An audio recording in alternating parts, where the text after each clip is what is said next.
বাংলাদেশ জামাতে ইসলামী ফিরিস্তাদের দল নয়, আমরা মানুষ, আমাদেরও ভুল ত্রুটি হয়। আমরা একটা কথা পরিষ্কার বলেছি যে অন্যায় আর জামাতে ইসলামী একসাথে চলে না, কিন্তু এর দ্বারা এটাও আমরা মিন করছি না যে আমরা কোনো অন্যায় করি না। আমরা মানুষ, আমাদের ভুল হয়, অন্যায় হয়, দোষ হয়, অপরাধ হয়। আমরা আহ্বান জানিয়েছি যারা দেশকে ভালোবাসেন, জাতিকে ভালোবাসেন, আমাদের অন্যায় অপরাধ দেখলে আমাদেরকে ধরে দিন। আমরা কথা দিচ্ছি আমরা সংশোধন করব ইনশাআল্লাহ। আমি সহকর্মীদেরকে বলবো, গায়ে যদি আপনার সাদা কাপড় থাকে আপনাকে যত্নশীল হতে হবে। সমাজের যে কথাটা আছে সাদা কাপড়ে দাগ লাগে, কথা ঠিক না? না, সাদা কাপড়ে কম লাগে কিন্তু যা লাগে তা ভাসে। Very careful. নৈতিকতার প্রশ্নে জামাতে ইসলামীতে কোনো ছাড় নাই। আমরা চেষ্টা করব সংশোধন করার। যদি সহনীয় মাত্রার কোনো লঙ্ঘন হয় আমরা চেষ্টা করব সংশোধন করে তাকে দায়িত্ব পালনের সুযোগ দেওয়ার। কিন্তু সেই মাত্রাটা যদি ভারী হয় তাহলে আমাদের কিছুই করার থাকবে না। আমাদেরকে কঠিন সিদ্ধান্তের দিকেই যেতে হবে। এই সিদ্ধান্তের দিকে যাওয়ার মানে হচ্ছে আমি সহ আমাদের সবাইকে সতর্ক করে দেওয়া, সাবধান, সবাই সাবধান। ভাই এবং বোনেরা, শয়তান কি আমাদেরকে ছেড়ে কথা বলবে? মানবতার সূচনা থেকেই শয়তান মানুষের ক্ষতি করার জন্য লেগেই আছে। আর যারা মুমিন মুসলমান তাদের সাথে আরও শক্তভাবে লাগে, কারণ এর বাইরে যারা আছে, যারা আল্লাহকে মানে না, আল্লাহর আইন মানতে চায় না, তাদের জন্য তো সরকারের এই শয়তানের বেশি কিছু করা লাগে না, লাগে তো যারা মানতে চায় তাদের জন্য। সুতরাং যুদ্ধটা তো শয়তানের আপনাদের সাথে, আমাদের সাথে, আমরা যারা মানতে চাই আল্লাহ তাআলাকে। এই জন্য খেয়াল রাখতে হবে নফসের দুঃখ এবং শয়তানের ওয়াসওয়াসা যেন আমাদেরকে পরাজিত করতে না পারে। সর্বক্ষণ আল্লাহ তাআলার সাহায্য এবং আশ্রয় প্রার্থনা করতে হবে, আল্লাহ তাআলার দরবারে ধর্ণা দিতে হবে, আল্লাহকে ভয় করতে হবে। সেই আল্লাহ তাআলাকে ভয়ের ভিত্তিতে আমাদেরকে চলতে হবে। সম্মানিত ভাইয়ের, আইন শৃঙ্খলা পরিস্থিতি ভালো নেই। সারা দেশেই দেখতে পাচ্ছেন সামাজিক নানাবিধ অপরাধ মাথা ছাড়া দিয়ে উঠেছে। খুন খারাপি, মাদক, চাঁদাবাজি, দুর্নীতি মারাত্মক আকার ধারণ করেছে। এমনকি সরকারি দলের একজন সংসদ সদস্য দাঁড়িয়ে বলছেন সংসদের ভিতরে যে মাদকের সবচেয়ে বড় চালান আসে স্বরাষ্ট্র মন্ত্রীর বাড়ির এলাকা দিয়ে। উনি সকল বিষয়ে এক্সপার্ট, উনার মন্ত্রণালয়ের উপরে উনি এক্সপার্ট নন কেন? আপনি সব বিষয় রাখেন, যার যার মন্ত্রণালয়ের দায়িত্ব তাদেরকে পালন করার সুযোগ দিন। মাননীয় প্রধানমন্ত্রীর দায়িত্ব আপনার পালন করার দরকার নাই, এটা ওনাকে দায়িত্ব পালন করতে দিন। আপনি আপনার মন্ত্রণালয়ে অ্যাটেনশন দিন, জাতিকে শান্তিতে থাকতে দিন। সম্মানিত ভাইয়েরা, দেশে কোনো বিনিয়োগ হচ্ছে না, না দেশি না বিদেশি। কিভাবে হবে? ঘাটে ঘাটে ঘুষ, ঘাটে ঘাটে দুর্নীতি। কে আসবে এখানে বিনিয়োগ করতে? কালকে দেখলাম একজন হুইপ বলেছেন বাংলাদেশ থেকে, যে কোনো দেশ থেকে যে কেউ আসুক, বাংলাদেশের চাঁদাবাজি বন্ধ করা সম্ভব নয়। মানে এটার মাধ্যমে চাঁদাবাজিকে এখন জাতীয়করণ করা হলো কিনা আল্লাহই জানে। চাঁদাবাজি তো ওনারাই করে, তো ওনাদের সদিচ্ছা থাকলে তো ওনারা বন্ধ করতে পারবেন। সদিচ্ছা না থাকলে বন্ধ হবে কেমনে? কথা তো ঠিকই। আমরা সংসদে যখন বললাম যে এই 249 জন এমপি আমরা যদি অঙ্গীকার করি যে এই দেশে কোনো দুর্নীতি চলবে না, তাহলে দুর্নীতি কান ধরে বাংলাদেশ থেকে বিদায় নেবে। আমি দেখি যে আমার পিছনে বিরোধী দলের যারা, তারা টেবিল সাপড়াচ্ছেন, সামনে যারা, তারা দেখে হালকা বৃষ্টি হচ্ছে, ভারী বৃষ্টি হয় না। কেউ হাত নামাইয়া বসে আছেন, কেউ আলতো করে একটু। কেন?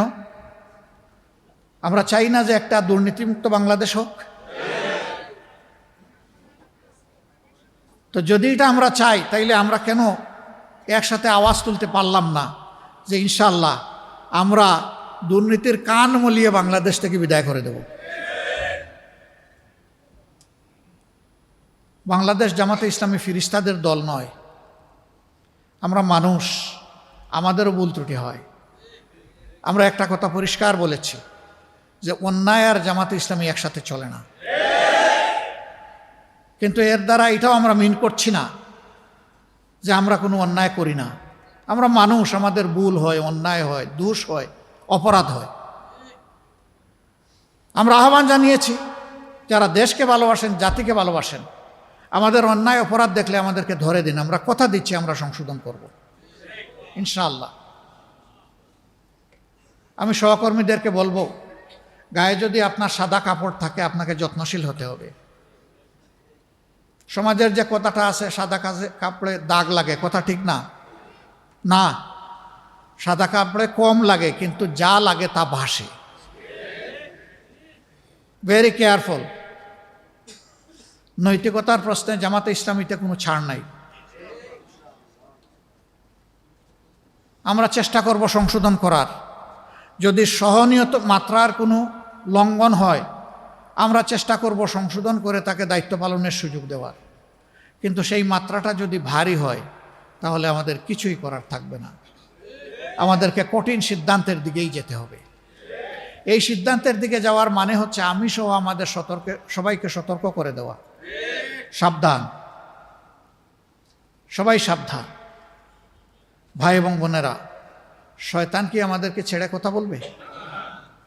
মানবতার সূচনা থেকে এই শয়তান মানুষের ক্ষতি করার জন্য লেগেই আছে। আর যারা মুমিন মুসলমান তাদের সাথে আরো শক্তভাবে লাগে, কারণ এর বাইরে যারা আছে, যারা আল্লাহকে মানে না, আল্লাহর আইন মানতে চায় না, তাদের জন্য তো সরকারের এই শয়তানের বেশি কিছু করা লাগে না, লাগে তো যারা মানতে চায় তাদের জন্য। সুতরাং যুদ্ধটা তো শয়তানের আপনাদের সাথে, আমাদের সাথে, আমরা যারা মানতে চাই আল্লাহ তাআলাকে। এই জন্য খেয়াল রাখতে হবে নফসের দুঃখা এবং শয়তানের ওয়াসওয়াসা যেন আমাদেরকে পরাজিত করতে না পারে। সর্বক্ষণ আল্লাহ তাআলার সাহায্য এবং আশ্রয় প্রার্থনা করতে হবে, আল্লাহ তাআলার দরবারে ধর্ণা দিতে হবে, আল্লাহকে ভয় করতে হবে। সেই আল্লাহ তাআলাকে ভয়ের ভিত্তিতে আমাদেরকে চলতে হবে। বাংলাদেশের এই আন্দোলনের স্পিরিট দুনিয়ার বহু দেশে এখন প্রবাহিত হচ্ছে। তবে কোনো দেশের আভ্যন্তরীণ ব্যাপারে আমরা নাক গলাতে চাই না। ওই দেশের জনগণই ঠিক করবে যে তাদের দেশের গতিপথটা কী হবে। একইভাবে আমরা এটাও চাই না যে কোনো দেশ আমাদের আভ্যন্তরীণ বিষয়ে নাক গলাক। আমরা আমাদের মতো চলতে চাই। আমাদের একটা স্বাধীন পররাষ্ট্রনীতি থাকবে। এই জাতি মাথা উঁচু করে দাঁড়াবে। এই জাতি বিশ্ব সম্প্রদায়ের সাথে সম্প্রীতি রক্ষা করে চলবে।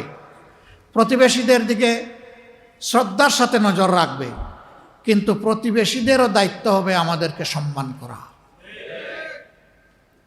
এই সম্মান এবং সমতার ভিত্তিতে আমরা আমাদের পররাষ্ট্রনীতি যেটা আছে এটা দেখতে চাই যে পরিচালিত হচ্ছে। সীমান্তে যে বাড়াবাড়ি করে আমাদের প্রতিবেশীরা, আমরা তাদেরকে অনুরোধ করব শান্তিতে আপনারাও থাকুন, শান্তিতে আমাদেরকেও থাকতে দিন। আমাদের শান্তি বিঘ্নিত হলে আপনারাও শান্তিতে থাকতে পারবেন না। আমরা উভয়ে শান্তিতে থাকতে চাই। আমরা তো কারো ব্যাপারে নাক গলাই না, হাত বাড়াই না, তাহলে আমাদের ব্যাপারে কেন নাক গলাবেন, হাত বাড়াবেন? আমরা এই দেশে কোনো সাম্প্রদায়িক অপকর্ম দেখতে চাই না। আমরা দেখতে চাই যে যে ধর্মেই বিশ্বাসী হোক তারা সবাই মিলেই বাংলাদেশী, তারা সবাই মিলেই এদেশের নাগরিক। সুতরাং নাগরিক হিসাবে সবাই যেন নিরাপত্তা এবং সম্মানের সাথে বসবাস করতে পারে। ধর্মীয় প্র্যাকটিস যার যার, একজনের উপরে আরেকজনের জোরাজুরি চলবে না। আল্লাহর বিধান এটা নয়। ধর্ম চাপিয়ে দেওয়ার জিনিস নয়। দিন স্বেচ্ছায় কবুল করার জিনিস, সন্তুষ্ট হয়ে কবুল করার জিনিস। সম্মানিত রুকন ভাই বোনেরা, এদেশের মানুষ দফায় দফায় 3টা দলের শাসন দেখেছে, কিন্তু সত্যিকার অর্থে জাতির মুক্তি অর্জিত হয়নি। মুক্তি অর্জনের জন্য শাসন ব্যবস্থায় 2টা জিনিস লাগবে, একটা নীতি আর একটা নেতা। নীতিটা হতে হবে জনগণের আকাঙ্ক্ষার, ভালোবাসার, ইনসাফের, মানবিকতার, স্বচ্ছতার, সততার। আর নেতা হতে হবে সৎ, সকল ব্যাপারে সৎ, শুধু লেনদেন না, তার আমল আখলাক, লেনদেন, সকল ব্যাপারে। যখন নীতি এবং নেতার এই কম্বিনেশন হবে, ইনশাল্লাহ এই দেশের মানুষের মুক্তি আসবে। জামাত ইসলামী সেই কাজটা করার জন্যই অবিরাম চেষ্টা চালিয়ে যাচ্ছে। সাইফুল আলম খান মিলন সাহেব বলেছেন, দুই একটা বিচ্ছিন্ন ঘটনা দেখে কেউ হতাশ হবেন না। এই ঘটনা হজরতে আদম আলাইহিসসালামের দুই সন্তান থেকে প্রথমে শুরু হয়েছে। তিনি আমাদের আদি পিতা, তারা দুইজন আমাদের ভাই। এই কথার দ্বারা স্মরণে রাখবেন যে সকল যুগের সকল নবীদের সমাজেও, নবীদেরকে পাওয়ার পরেও, নবীদের দ্বারা পরিচালিত হওয়ার পরেও সকল সমাজেই কিছু অপরাধী লোক ছিল। অপরাধী লোক ছিল বলেই আল্লাহ তাআলার সামাজিক বিধান যুগে যুগে নবী পয়গম্বরদের কাছে এসেছে। আমরা চেষ্টা করি, নিজেদের সংশোধনের চেষ্টা করি, ভালো হওয়ার চেষ্টা করি, কিন্তু এরপরে দুই একটা বিশাল ধানের স্তূপের সাথে দুই একটা তুষ থাকতেই পারে, দুই একটা ছিটা থাকতেই পারে। অবশ্য আমরা কামনা করি না যে কেউ খারাপের দিকে চলে যাক। আমাদের সর্বাত্মক চেষ্টা থাকে নিজেকে এবং মানুষকে সংশোধনের, প্রথমে নিজেকে, তারপরে অন্যকে। আল্লাহ যেন এই কাজটা আমাদেরকে অব্যাহত রাখার তৌফিক দান করে। প্রিয় দেশের জন্য আমাদের প্রিয় সংগঠনকে আল্লাহ কবুল করুন। 11 দলের ভিত্তিতে যে আন্দোলনটা চলছে, এই আন্দোলনটা যেন ন্যায্যতার ভিত্তিতে পরিচালিত হয়। দেশ জাতির ক্ষতি যেন আমাদের দ্বারা না হয়, বরঞ্চ মানুষের অধিকার যেন আমাদের মাধ্যমে আদায় হয়। আমরা আল্লাহ তাআলার কাছে সেই তৌফিক কামনা করি। সাংবাদিক বন্ধুরা, তারা কষ্ট করে এসেছেন, তাদেরকে অসংখ্য ধন্যবাদ। আপনারা আমাদের জন্য দোয়া করবেন, আমাদের কথাগুলো জনগণের কাছে পৌঁছে দেবেন। দেশ এবং জাতির কল্যাণে আমরা একসাথেই কাজ করব ইনশাআল্লাহ।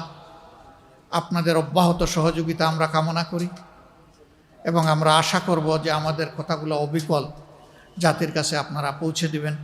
সবাইকে ধন্যবাদ। আসসালামু আলাইকুম ওয়া রাহমাতুল্লাহ।